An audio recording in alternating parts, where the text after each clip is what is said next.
Hello mga kapartner! I'm Rika, Business Development Manager. I'm Denver, Marketing Communication Supervisor. And we will be playing Who's most likely to Work Bestie Edition. Who's most likely to forget their password or login details? Si Ben? Kasi may gusto siyang makita sa IT. Hindi, iba-iba password ko sa mga software eh. Kaya mas makakalimutan talaga siya.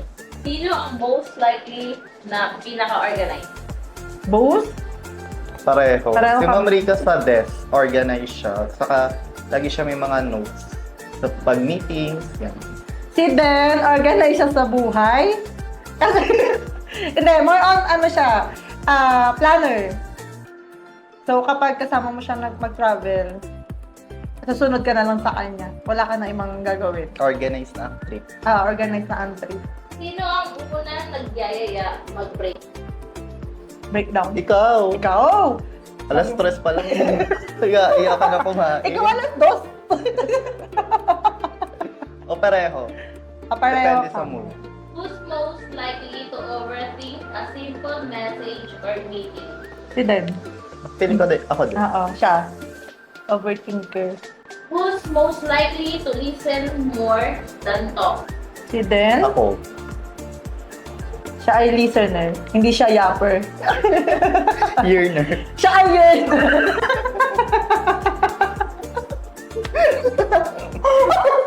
Who's most likely to remember important little details about the other?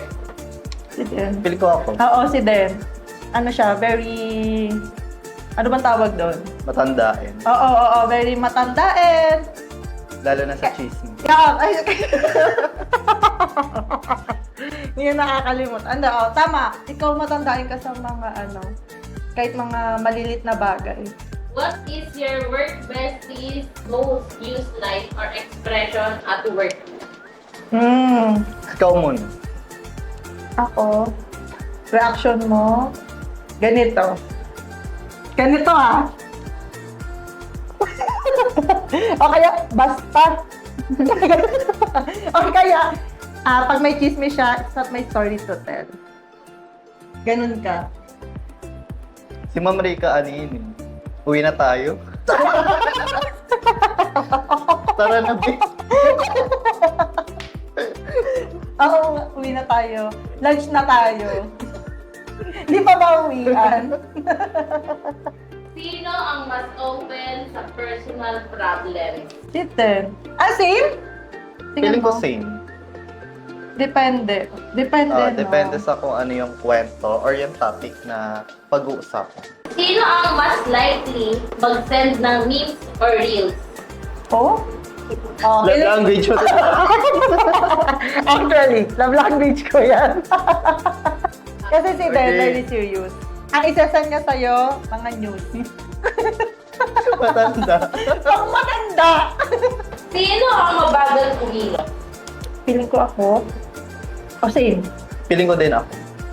Parang pagod. Sino ang mas madaling mapikon? Tinatanong pa ba yun? Feeling ko din ako.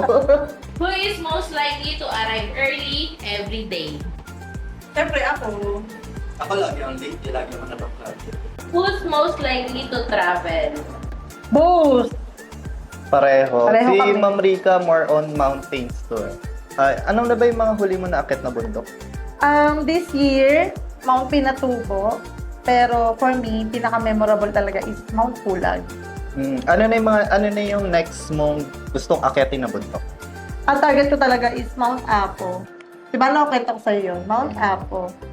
Mas mabundok talaga siya. Yeah, oo. Hindi ako mahilig sa mga dagat. Unlike ni Den, siya naman more on beach.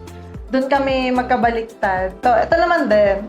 Medyo, lagi kasi siya pinag-uusapan niya sa social media. Anong type ng traveler ka ba? Budget traveler ka ba? Or ikaw yung type na magastos since naman na pinag-ipunan mo, pinaglaanan mo naman siya. May time na budget friendly lalo na kapag sa transportation o kaya yung mga fare, airplane tickets, mas hinihintay ko yung or mas nagbubook ako kapag seat sale. Kapag accommodation naman sa Kapud, doon ako mas gumagastos para na-enjoy ko yung pera ko, lalo na nasa ibang lugar ako, mas ina-explore ko yung location, yung lugar, yung mga food delicacy nila, saka mas masaya talaga kapag napag-ipunan mo siya bago ka pa mag-travel para sulit talaga yung experience mo. Saka memories talaga siya. Happy Labor's Day mga ka-partner! Tag mo na yung work besting mo na ililibre ka ng kape. Magkape na tayo. Rolling. 3, 2, 1, go! Akala ba that's a wrap? Oo nga pala.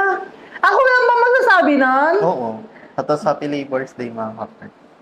That's Okay. a wrap.